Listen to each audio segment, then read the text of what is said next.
G'day guys, how you going? Hope you're having a fantastic afternoon. I'm going to be doing a review today. Now before I do this review, I actually picked up 2 new DVDs today in Canberra, my city.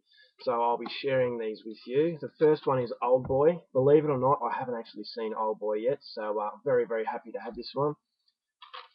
Been told it's an absolute classic and must have. So I'll be watching this one very soon. Chan Wook Park. He did an entry into the Three Extremes, which is really, really good too. And then the second one was recommended to me by a Swedish YouTuber, a fellow YouTuber named, his name is Magnus, but I think his username is Vaultkeeper and has a few numbers at the end. But I'll leave his link below, and you should definitely check him out. He's a very new sort of YouTuber. He's kind of nervous with his videos at the moment, so if you could go over there and support him a bit and encourage him, because he does have a very good collection. He loves his Cat 3 Asian films, so if you can go out there and support this guy, he's very new, he needs a lot more subscribers, so if you go out and check his channel out, that'd be appreciated. But anyway, this is not a review, a recommendation from him. This is an Australian film. I hadn't actually heard about this, unfortunately. An Australian revenge film, The Horseman. And this looks really good. It looks pretty brutal actually, so really looking forward to seeing that.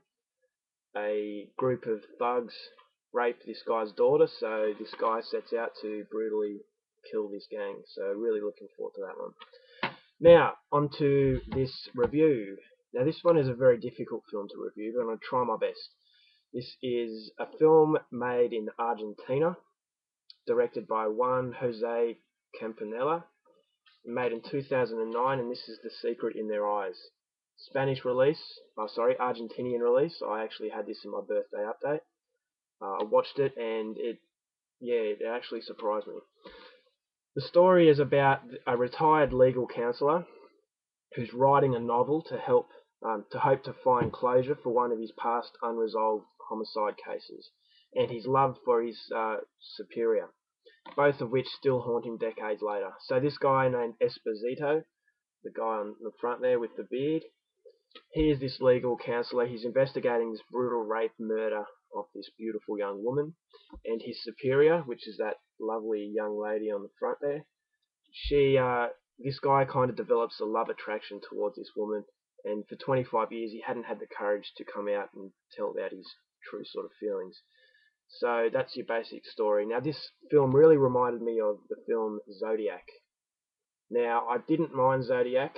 I thought this film was a lot better than Zodiac, but it's the same kind of feel to it. It's not so much the violence. It's the violence of the crimes. It's more of the investigation of the crimes. So although both movies are completely different, the overall feel to it kind of reminded me of the film Zodiac. Now, I'm not very familiar with Latin American cinema, and I think this is only the second Argentinian film I've seen. I love Argentina. I really have to get out there and see more films from there. So this is the second one. The first one was Motorcycle Diaries. I'm pretty sure that was Argentinian. So this is a new experience for me. It had won an Academy Award, so I had high expectations, and those expectations were met in every way possible. Now this film goes for 127 minutes, so in this kind of film, you really have to have a good storyline, a strong storyline. And I feel that a lot of films of this sort of nature at this length, they get sidetracked a lot with different sort of areas of the film. So for this film, it would have been easy for it to get lost in either the mystery, murder case, or the love story. Because a lot of films, it's kind of like when you're teaching relaxation to people with anxiety. You're told that to focus on something in your mind, and if you get sidetracked, it's alright, but just come back to that initial thought. And that's what I think a lot of films do. They'll start off with a solid sort of idea for a film, and then they'll get sidetracked with something like a love story or something else. And you think to yourself, well, this is not the way I thought it was going, but then it comes back. So it seems like the director had lost his train of thought, but then come back to it. And what surprised me about this film is that it kind of weaves everything together into a big story, so it doesn't get sidetracked. It could have easily been the love story that takes over, but it's a murder mystery plus a love story all weaved in together, so it just smoothly runs through. It doesn't just go up and then whoop, straight in and then back. it just weaves its way through, and it keeps your attention from start to finish. And this is what really helped the film. And this is, credit to the director. He did a very, very good job. Also, the camera work was outstanding, especially the scene inside the football stadium, the soccer stadium. It kind of reminded me of Gaspar Noé's creativity with the camera. It's completely different, but I had the feeling that this guy is a creative sort of director. He's like a lot like Gaspar Noé and likes to do different things with the camera. So that was really good as well. The acting was absolutely flawless. You can really tell why this got an Academy Award. The main character of Esposito, he was awesome. The woman played by Soledad, oh, I hope I pronounced that correctly, Villamil, she did an outstanding job. Beautiful woman as well. But who really stole the show for me was this guy in the glasses here. He was Esposito's co-worker who was helping him on this case, named Pablo. Played, I think it's Guillermo Francella. It could be him. Or Javier Godino. I don't know. I could be wrong, but apparently he is a comedian in Argentina. And I didn't know this to start with, but I kind of had the feeling that he may have been because of his character. He was a funny guy, but at no point in this film did it ever feel like a comedy. It's just how naturally he became funny. So I thought this guy has a background in the comedy area. I didn't know, for a guy who's just a comedian, his acting ability was incredible. He played a drunk, and it's just his natural way.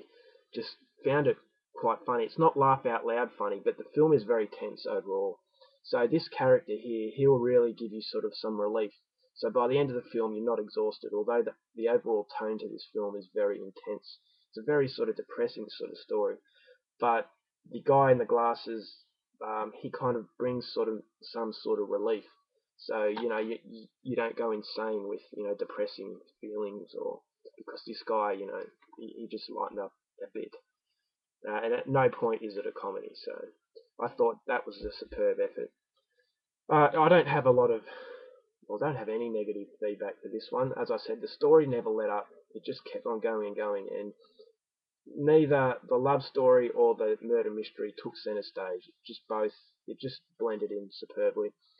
Very, very good film. It's actually quite a depressing film, as I said. A few light moments as a result of this drunk guy, but overall it's not a film that is a very happy one.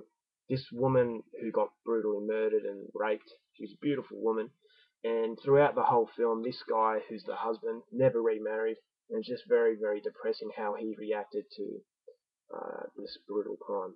So this is an absolute, I wouldn't say masterpiece now, but it could, in the next few years, this could go down as a masterpiece because, I was really, really happy with what I got. Gore hounds, if you're a horror hound, you're not going to like this film at all. You're going to hate me for recommending it. But if you like your films that are a bit different, a drama sort of mystery film, definitely check this one out because it is a very, very good film. A lot more credit is deserved for this film. And as a result of this film, I will be watching a lot more Argentinian cinema. So that's my review of The Secret in Their Eyes. Brilliant film, highly recommended. Get out there and see it. Alright guys, I hope that review was clear enough and you can understand it. As I said, it's a pretty hard film to review, but I hope I did a good job. Alright guys, that's it. Wish you the best day ever and be happy. See you later. Bye.